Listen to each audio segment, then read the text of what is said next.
Manipulative लोग बड़े खतरनाक होते हैं, पर ये कहीं और नहीं पाए जाते हैं, ये हमारी जिंदगियों में ही पाए जाते हैं, बहुत आसपास। कभी कभी वो आपके बेस्ट फ्रेंड्स होते हैं, कभी आपके नेबर्स हो सकते हैं, कभी आपका स्पाउस, आपके फैमिली मेंबर्स। बहुत अच्छा कनेक्शन है हमारा, तो हम सिर्फ इस एक टॉक्सिक हरकत की वजह से तो इंसान को नहीं छोड़ सकते ना। तो चलो मैं आपको बताती हूँ साइकोलॉजी से रिलेटेड सीक्रेट 9 तरीके जिनसे आप मैनिपुलेट होने से बच सकते हो और अपना बॉन्ड ऐसे इंसान के साथ मेंटेन भी कर सकते हो बिना मैनिपुलेट हुए। मैनिपुलेटिव लोग बहुत ऑब्जर्वेंट होते हैं, वो जज कर लेते हैं कि कहाँ मेरी दाल गल सकती है और कहाँ मुझे पकड़ा जाने का डर है। वो बार बार गलती आपके साथ रिपीट नहीं करेंगे, 1 या 2 बार ट्राई करेंगे, फिर अगर आपने इन 9 फ्रेमवर्क में से कोई टेक्निक उनके साथ लगानी शुरू कर दी तो वो बैकफुट पे आ जाते हैं और फिर वो आपको ट्राई भी नहीं करेंगे मैनिपुलेट करने के लिए। तो चलिए स्टार्ट करते हैं। टिप नंबर 1, आपको स्ट्रॉन्ग बाउंड्रीज रखनी है। जब आपकी स्ट्रॉन्ग बाउंड्रीज होती हैं तो बंदे को पता चल जाता है कि इनकी थॉट प्रोसेस, इनके तरीके, इनकी टेरिटरी जो है वो बड़ी स्ट्रॉन्ग है और अपने फायदे के लिए मैं इनकी टेरिटरी में एंटर नहीं कर सकता, और अगर मैंने किया तो that will be a big problem because this person has strong boundary. Tip number 2, trust your instinct. अगर मल्टीपल टाइम पास्ट में भी आपके साथ कुछ एक्सपीरियंसेस हो चुके हैं कि ये इंसान आपकी लाइफ में कुछ ना कुछ झूठ या बहाने, एक्सक्यूजेस लेकर के बार बार आते रहते हैं, तो आपको ये समझना है कि आपको उन पे नहीं, अपने इंस्टिंक्ट के ऊपर आपको भरोसा करना है। Tip number 3, don't ask for validation. जब आप बहुत ज़्यादा ये ठीक है ना, मैं ठीक लग रही हूँ ना, ऐसा कर लूँ तो ठीक है ना, इससे ये आपकी कमी को पकड़ लेते हैं और उनको ये समझ में आने लगता है कि यार इसको तो मैनिपुलेट आराम से किया जा सकता है। अगर ये अपने आप में ही श्योर नहीं है तो फिर मेरे वैलिडेशन या मेरे ओपिनियन के बिना तो ये इंसान अधूरा है, सो मैं मैनिपुलेट भी कर सकता हूँ, राइट। तो आपको मैनिपुलेशन से बचना है तो आपको अपने खुद के ओपिनियन पे, अपने खुद के वैलिडेशन पे आपको बिलीव होना चाहिए। अगर आप हर चीज में दूसरों का ओपिनियन और वैलिडेशन मांगोगे तो उससे आपकी पर्सनैलिटी का कॉन्फिडेंस लो होता हुआ नजर आता है and you are easy target for manipulation. Point number 4, think analytically. जब एक इंसान को ये पता रहता है कि ये इंसान लॉजिक्स पे चलता है, एनालाइज कर लेता है, या फिर मेरी चोरी यहाँ पे पकड़ी जा सकती है, तो वो आपके साथ ये चीज़ें ट्राई नहीं करते। एनालिटिकल माइंड यूज़ करने से आप अंदर तक जाते हो, सही क्वेश्चंस पूछते हो, ऑब्जर्व कर रहे होते हो, तो बंदा वहाँ पे थोड़ा सा बैकफुट पे आ जाता है और वो आपके साथ मैनिपुलेशन ट्राई नहीं करता। Tip number 5, be comfortable to say no. जो चीज़ आपको अच्छी नहीं लगती, जो चीज़ के साथ आप ओके नहीं हो, उसके लिए आपको थोड़ा सा करेज रख के नो बोलने की आदत सीख लेनी चाहिए, क्योंकि आप जितनी बार उनके हिसाब से ढलते चले जाते हो उनको लगता है कि ये मेरे हिसाब से चलने के लिए ही मेरी लाइफ में है, ये बॉन्ड ही कुछ ऐसा चलेगा कि मुझे डोमिनेट करना है या मुझे बताना है और इस इंसान को फॉलो करना है।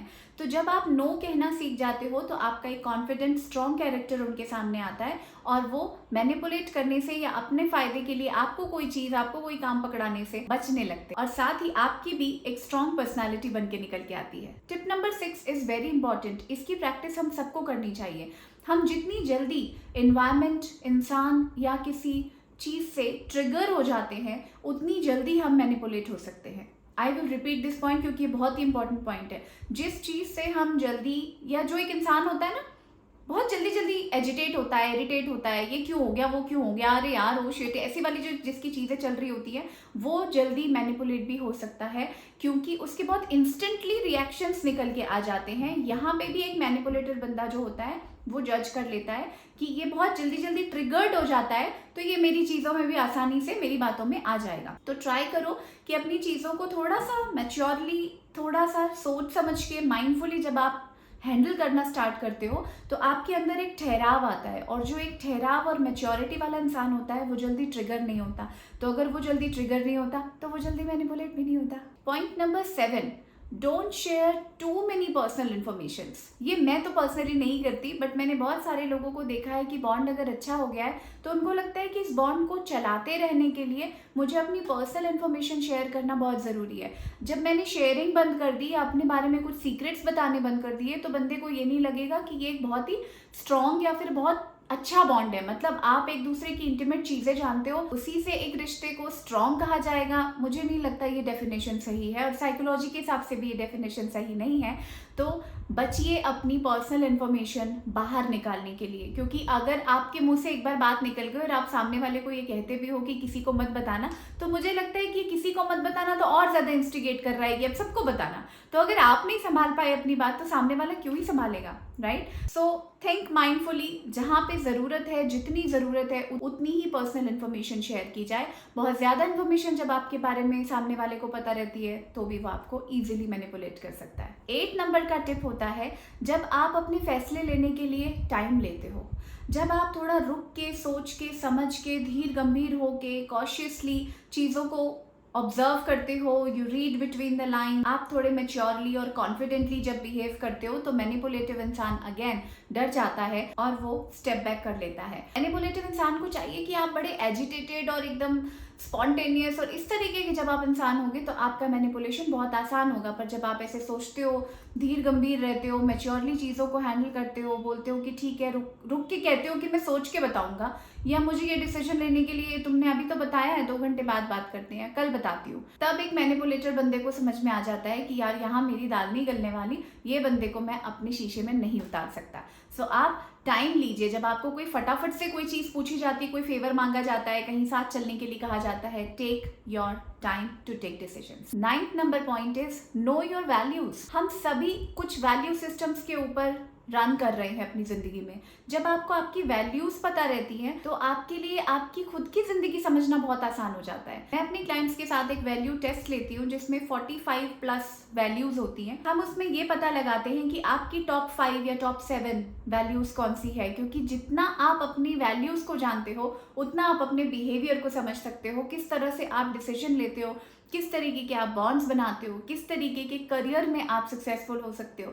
ये सारा खेल आपकी वैल्यूज पे डिपेंड करता है। तो जब आपको आपकी वैल्यूज पता है, आप कॉन्फिडेंट रहते हो, आपको आपके बारे में कुछ दूसरा इंसान आके नहीं बताने वाला है कि तुम्हें पता है तुम ऐसे कर रहे हो, तुम्हें पता है तुम्हें ये अच्छा लगता है, तुम्हें पता है तुम ऐसी सिचुएशन में ऐसा एक्ट करते हो, मतलब मुझे कुछ अपने बारे में पता ही नहीं है, तो सामने वाला आके मैनिपुलेट तो करेगा ना। तो ये बहुत इंपॉर्टेंट पॉइंट है, know your self, no your values and feel confident. Now at the end, bonus point, जब आप सामने वाले की किसी बात पे या जब आपसे वो कोई हेल्प या फेवर मांगने आते हैं और आपको समझ में आ रहा है कि यहाँ पे कोई बहाने चल रहे हैं, तो आपको रिस्पॉन्ड करने के लिए तुरंत रिप्लाई करना जरूरी नहीं है। तुरंत जवाब देने के बजाय जो यहाँ पे आप एक चीज कर सकते हो वो है I will see, I will get back to you, मैं थोड़ा देख के बताती हूँ, आज तो नहीं हो पाएगा, कल करते हैं। जब आप स्ट्रेट तुरंत जवाब नहीं दे देते हो या तुरंत हाँ नहीं हो जाते हो, जब आप बोलते हो कि ठीक है कल तक बताती हूँ, I get back to you, अभी थोड़ा टाइम नहीं है, अभी थोड़ा बिजी हूँ, तो जब आप तुरंत के तुरंत उनके साथ चीज़ों में रेडियली अवेलेबल होना थोड़ा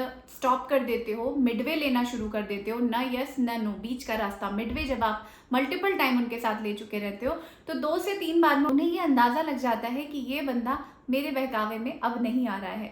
सो अपने आप को मैनिपुलेटिव लोगों से बचा के रखिए, क्योंकि मैनिपुलेटिव लोग बहुत शातिर होते हैं और कभी कभी लगातार मैनिपुलेट होते रहने से हमारे अंदर ट्रॉमा बन जाता है और हम अपनी चीज़ों को अगर ठीक तरीके से एड्रेस नहीं करते, एक्सप्रेस नहीं करते, हील नहीं करते, तो हम अपनी जिंदगी में बहुत बड़ी प्रॉब्लम बुला लेते हैं। So stay aware about how you are being manipulated. बातों पे थोड़ा सा ध्यान दो और उससे बचने के लिए इनमें से जो मैंने आपको 9 मेजर पॉइंट और एक बोनस टिप बताया, उसमें से कोई भी चीज़ आप अप्लाई करके इन चीज़ों से बच सकते हो। Take care, bye bye.